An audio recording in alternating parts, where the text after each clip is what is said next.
La pintura del Renacimiento en Italia ofrece un panorama muy completo a lo largo del espacio y del tiempo, pues durante los siglos XV y XVI fueron muchos los talleres activos que se identificaron a través de sus maestros con determinadas ciudades. Entre estas sobresalieron Florencia, Roma y Venecia, sin olvidar otros centros que igualmente tuvieron un papel relevante como Urbino, Mantua o Perugia.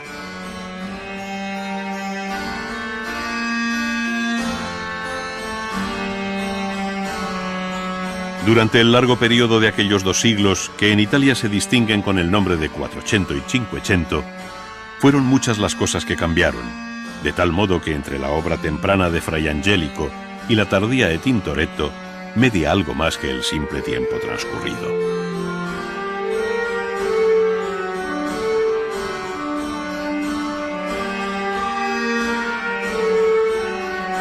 Efectivamente, fueron muchas las mudanzas producidas dentro y fuera del ámbito estrictamente pictórico que explican el sorprendente fenómeno de la pintura del Renacimiento italiano, al que cabe considerar como verdadero milagro artístico.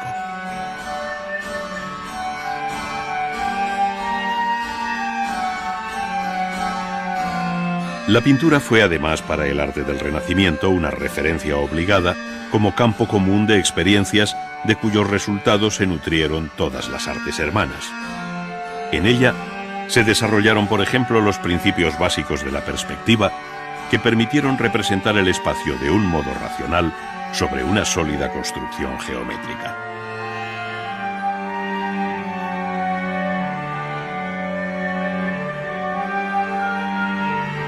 El dominio del espacio significaba no sólo poder representarlo en sus tres dimensiones como espacio vacío, como cubo abstracto, sino hacer de él el escenario natural donde situar las figuras y objetos en sus diferentes planos. Así, de acuerdo con la experiencia visual cotidiana, las figuras se representaron gradual y proporcionalmente más pequeñas según se alejan del espectador, haciendo de la profundidad del cuadro la nueva dimensión de la pintura moderna.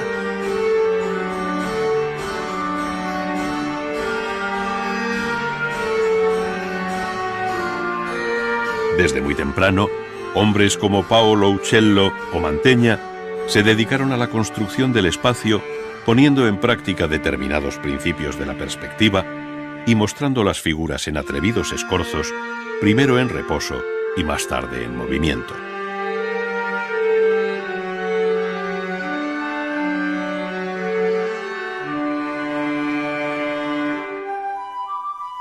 Pero fue la incorporación de la arquitectura en el cuadro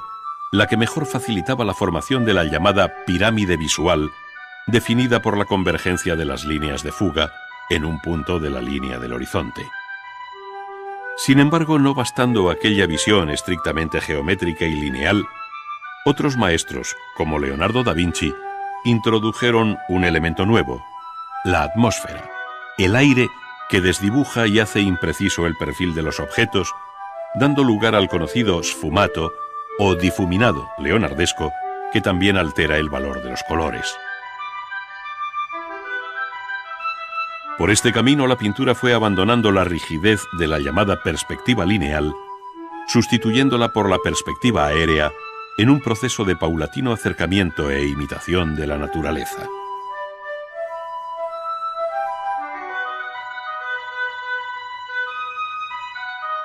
El dibujo y el color habían sido históricamente la base de la pintura,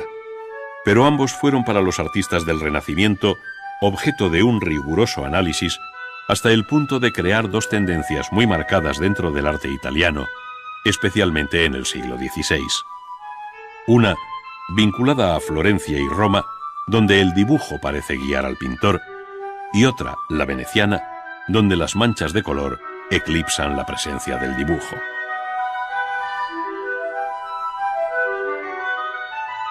Ello concuerda con la máxima que Tintoretto escribió en las paredes de su taller y que, según cuenta su biógrafo Ridolfi, decía: el dibujo de Miguel Ángel y el colorido de Tiziano. Así resumía lo que ambos maestros significaban al cerrarse el siglo XVI. Si bien Miguel Ángel nunca desatendió el color,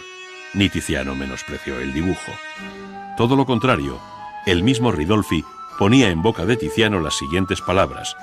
lo que hace bellas las figuras no es el brillo del colorido, sino la excelencia del dibujo. En el tránsito del siglo XV al XVI se observa igualmente un cambio en el modo de entender la composición de la obra pictórica, pues a la sencilla presentación de las figuras en ordenadas series a un lado y otro del tema central, siguió en torno a 1500 el interés por fórmulas de escondida geometría. Es decir,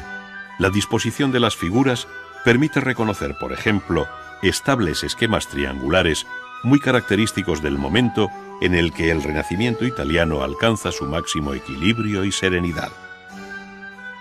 Esta claridad compositiva hizo crisis muy pronto, de tal manera que en torno a 1527, el año del saqueo de Roma por las tropas del emperador Carlos V,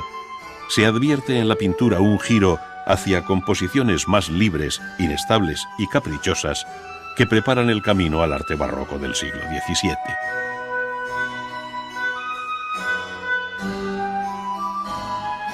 Es, en definitiva, el largo periodo que se conoce como manierismo, en el cual se tiende a imitar y mezclar los modos y maneras de los grandes maestros del pleno Renacimiento con un claro espíritu ecléctico.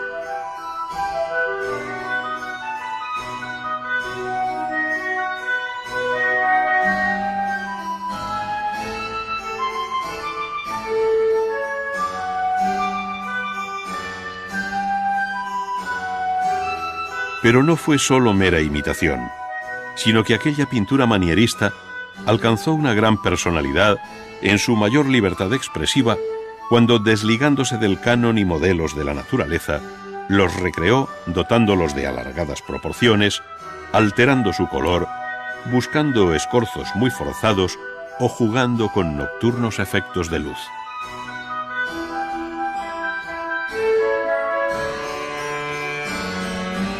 A todos estos cambios contribuyó de forma muy positiva el paulatino abandono de la técnica al temple sobre madera por el óleo sobre lienzo para los cuadros de caballete.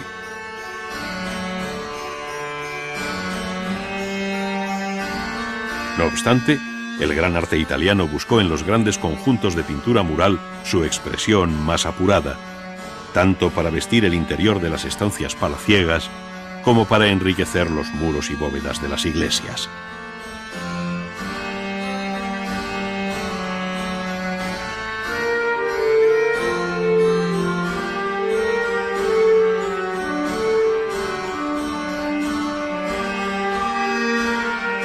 Con aquella técnica al fresco pintó Miguel Ángel la Capilla Sixtina, que ha quedado para siempre como una insuperable lección de pintura, al tiempo que su autor fue considerado como un artista casi sobrehumano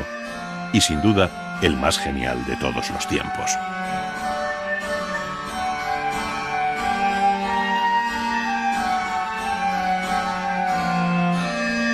Giorgio Vasari, en sus vidas dedicadas a los maestros del diseño, ponderaba así a Miguel Ángel: quien, entre los muertos y los vivos, se lleva la palma, supera y oscurece a todos,